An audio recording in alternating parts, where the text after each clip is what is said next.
TOS Television, your digital first Pan-African news network. I am Ruwa Panawa, and this is Africa Now.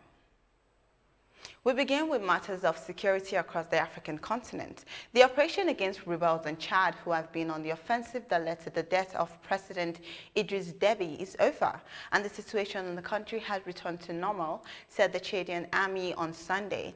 Abakar Abdel Karim Daoud, Chief of Army Staff, addressing reporters, said the army was able to control the situation of the war and the national territory is secure.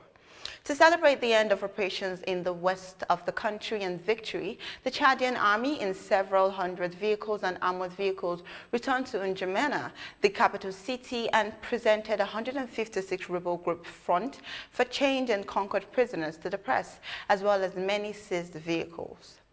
The Congolese army forces said it killed 10 rebels of the Allied Democratic Forces ADF on Sunday in the troubled east of the country. The ADF is a terrorist group of Ugandan Islamist fighters affiliated with the Islamic State group by the United States, based in the Eastern Democratic Republic of Congo since 1995.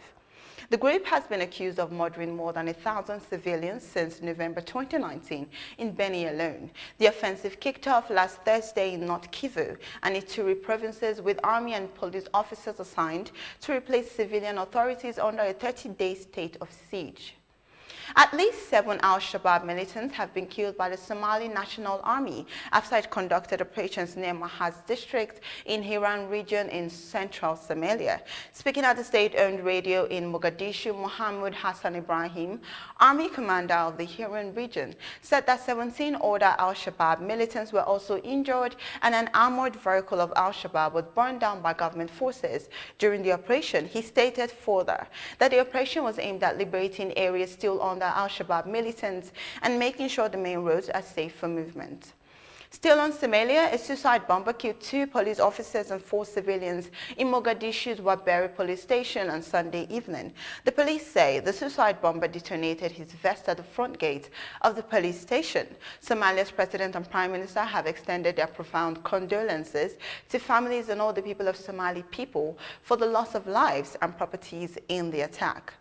Away from security to politics, President Salva Kiir on Saturday dissolved South Sudan's parliament, opening the way for the appointment of lawmakers from warring sides in the country under a 2018 peace accord deal signed to end the civil war that began in 2013 and led to 380,000 people's deaths and displaced 4 million. No date has been given as to when the new parliament will begin working. Parliament must be expanded from 400 members to 550 and must include members from all parties to the peace accord, according to the deal. This is your digital first Pan-African news network, TOS Television. You're watching Africa Now. Up next is business. Do stay tuned.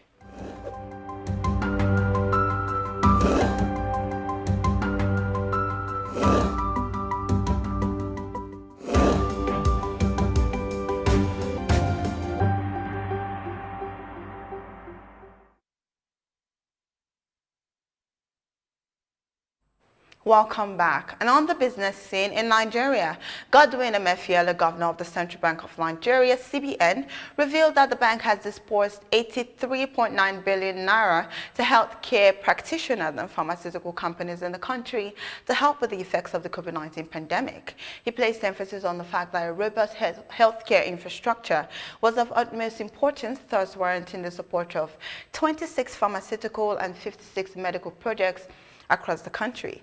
Through the COVID Alliance, the Apex Bank was able to raise key stakeholders in the Nigerian economy to bring about the provision of over 25 billion naira in relief materials to affected households and set up isolation centers across the country. The World Bank Group has approved the sum of $1.5 billion. This is a social protection fund designed to help Nigeria rebuild a resilient economic recovery after the COVID-19 pandemic. The sharp decline in oil prices and production has brought about the need for the new Country Partnership Framework, CPF, which will run from 2021 to 2024. The World Bank said the CPF will focus on areas that increase the coverage and effectiveness of social assistance programs, invest in human capital, and invest in the promotion of women's empowerment and youth employment. The country must make bold reforms to realize its long-term potential. Away from Nigeria, KCB Bank has injected 5 billion shillings into the National Bank of Kenya. The group acquired the subsidiary in 2019. In 2021, KCB increased the capital in MBK through the Tier 2 debt of approximately 3 billion shillings, and the MBK has continued to breach statutory capital levels. These breaches had constrained MBK's capacity, and KCB reveals that the increase in MBK's capital through the loan will alleviate the subsidiary's capital constraints and set it for growth in the future. An announcement made on the 28th of April by the Egyptian government to launch the second phase of its economic reform program has got Egyptians bracing themselves for the worst, as the economic measures implemented by President Abdel Fattah el-Sisi over the past 5 years has not served them well. Now, according to the government, the new package of reforms would be applied over the next 3 years and address structural problems in the Egyptian economy.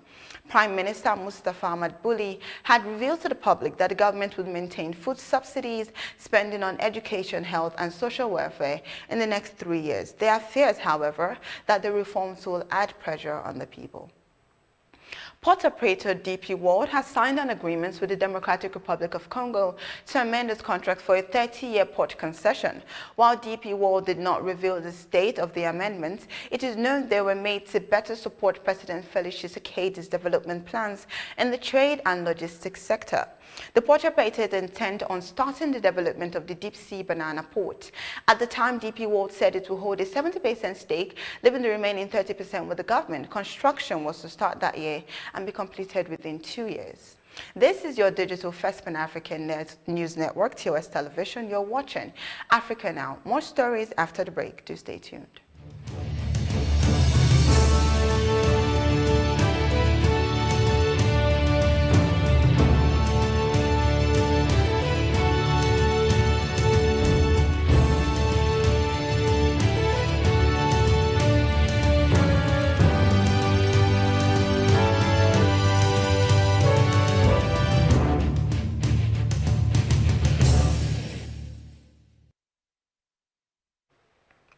Thank you for staying tuned. The Algerian government on Sunday says it will ban protests that do not have authorized approval. The mass protest erupted in February 2019 for the removal of then President Abdelaziz Bouteflika after he said he would run for a 5th term.